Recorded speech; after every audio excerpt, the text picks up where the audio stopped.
بسم الله الرحمن الرحيم الحمد لله رب العالمين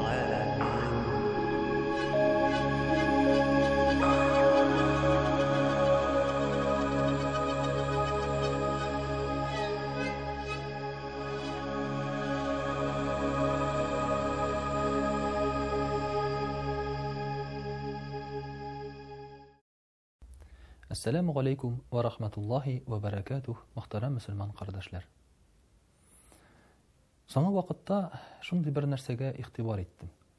Хәзрәт булгач, никахлар укырга туры килә. Һәм дә ки яшьләр, улларның төрле мәсьәләләрен, гызырларын тыңларга туры килә. Һәм күбесенең хәзерге вакытта бер проблемасы бар. Ничек өйләнергә, ничек кияүгә чыгарга. Һәм шунысы кызык. Бу проблема яшьләргә генә түгел, олыларга да хас. Без инде бүген шушы сорауларга җавап табырга тырышырбыз, мөхтәрәм кардәшләр. Бәлки бу мәсьәлә, бу проблема безнең заманныкы түгелдер. Бәлки бу мәсьәлә безнең үзебездән киләдер. Иң беренче булып, өйләнүнең һәм кияүгә чыгуның миңа калса безгә кирәк икәнен аңларга кирәк. Мәсәлән, бу дөньяда хәзер өйләнү, кияүгә чыгуга кешеләр әллә ни игътибар бирмиләр. Әйтик, өйләнмәсәң дә, кияүгә чыкмасаң да, ирсез, хатынсыз тормый хәзер кеше. Бер-берсе белән йоклап йөрергә мөмкиннәр, зина кылып йөрергә мөмкиннәр. Һәм хәзер инде элекеге кебек кыз булып кияүгә чыгу, егет булып өйләнү бу инде дәрәҗәдә түгел, һәм моңа беркем әһәмият тә бирми. Әмма бик тә начар бу. Нәрсә ягы начар? Менә шушы рәвешле гынах кылуның өйләнергә кымачаулавы. Чөнки әгәр дә җинси мөнәсәбәтләр рөхсәт ителгән булса никахсыз, кешегә өйләнергә, кияүгә чыгарга кирәкми. Ул бу өйләнүне, кияүгә чыгуны күпме теле шуның кадәр сузарга мөмкин. Шуңа күрә дә өйләнә алмауның, кияүгә чыга алмауның беренче проблемасы ул да булса җинси мөнәсәбәтләрнең рөхсәт булуы. Әгәр мөселман кешесе моны гынах икәнен аңласа, иманлы кеше булса, ул, мөхтәрәм кардәшләр, өйләнеп кенә үзенә моны рөхсәт итә алыр иде. Икенче бер проблемасы, мөхтәрәм кардәшләр, ул да булса, өйләнгән, кияүгә чыккан вакытта үзеңгә дөрес таләпләр куймау. Мәсәлән, әгәр дә сорасаң кызлардан, кемгә кияүгә чыгасың килә дисәң, аларның инде билгеле бер катгый таләпләре бар. Ул булырга тиеш матур, чибәр, яшь, кызынган, мускулистый, машинада, агатта, замыкта, үзенең утравы булырга тиеш һәм башкасы. Шундый ук таләпләрне куя егетләр дә. Димәк, менә шушы таләпләр проблемасы безгә шулай ук кай чагында өйләнергә, кияүгә чыгарга киртә булып тора. Пәйгамбәрбез саллаллаһу алейхи ва саллям әйтә: әгәр дә синең бүген яшәрлек ризыгың булса, күңелең тыныч булса, илкенең тыныч булса, синнән дә байрак кеше юк ди. Димәк, әгәр дә син шушы халәттә буласың икән, әгәр дә синең ризыгың бар, торырга урының бар икән, димәк, сиңа өйләнергә дә, кияүгә чыгарга да була. Моннан да артык тагын нәрсә кирәк тормыш, гомер өчен ди. Менә бу таләпләрне минимальләштерсәк, киметсәк, өйләнергә, кияүгә чыгарга җиңелрәк булыр иде, мөхтәрәм кардәшләр. Пәйгамбәрбез саллаллаһу алейхи ва саллям шулай ук әйтә: кыз кешене сайлыйлар 4 төрле әйбергә карап ди. 4 төрле таләпкә карап. Карап аның нәселенә, байлыгына, матурлыгына һәм әхлагына, тәрбиясенә ди. Менә шушы 4 әйбернең сайлагыз тәрбиялесен ди. Һәм сез отарсыз ди. Чөнки матурлыкта, байлыкта, нәсел-нәсәптә булар бөтенесе вакытлыча.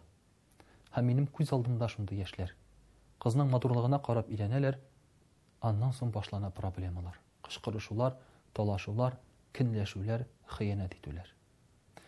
Шуңа күрә дә кирәк, мөхтәрәм кардәшләр, әхлаклы, тәрбияле гаилә өчен, ир һәм хатын өчен яши алган пар.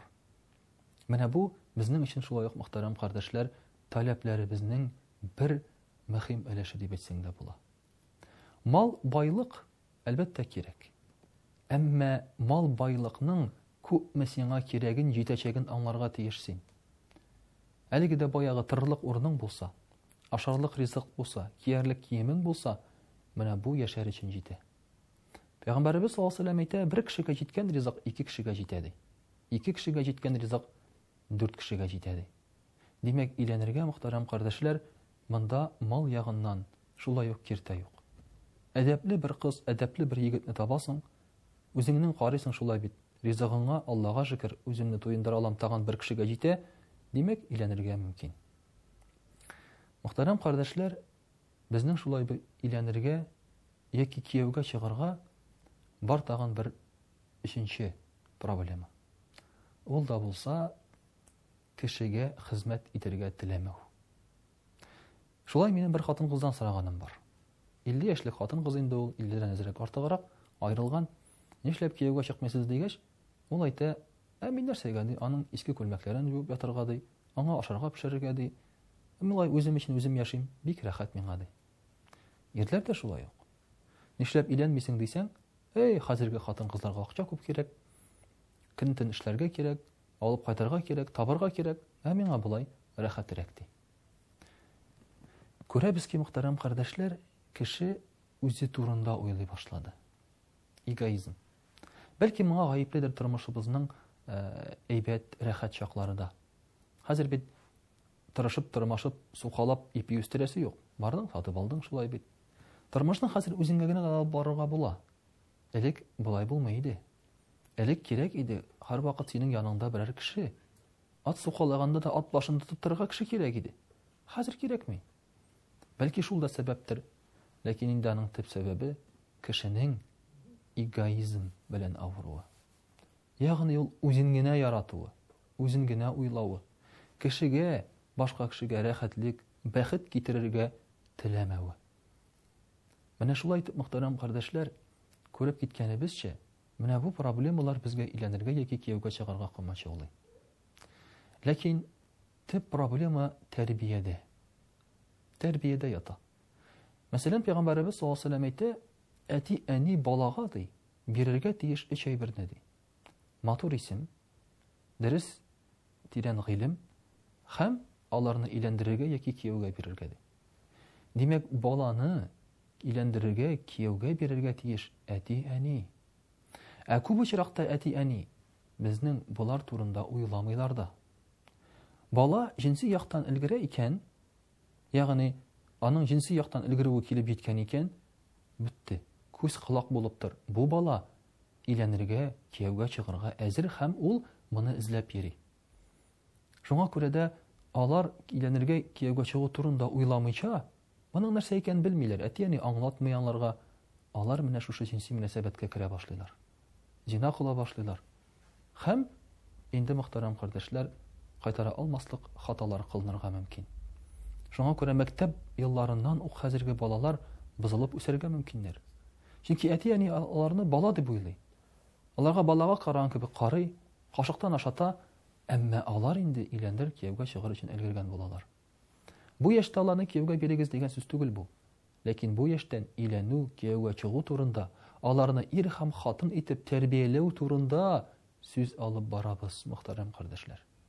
Һәм инде әгәр дә мәсәлән билгеле бер таләпләр туры килә икән, бала укып бетерде икән мәсәлән, я булмаса эшкә керде икән, иләнүен кайгырт. Кияүгә чыгуын кайгырт, сузып йөрмә, эшләсен әле 1-2 ел яшәп калсыннар әле дип, юк, алай димә. Тырыш синаларны иләндерергә яки кияүгә бирергә. Инде мөхтәрәм кардәшләр, менә шушы авыруларны җиңгә алсак, иң мөһиме, үзебезнең нәфис авыруларын җиңгә алсак, үзебезнең эгоизмны җиңгә алсак, безгә иләнергә дә, кияүгә чыгарга да җиңелрәк булыр иде. Ул гына түгел, гаилә корып яшәү дә безгә җиңелрәк булыр иде. Чөнки бит Аллаһ Тәгалә безне парлап яраткан, парлап яшәүдән дә зуррак бәхет юк бу дөньяда. Ассаламу алейкум ва рахматуллаһи ва баракатуһ.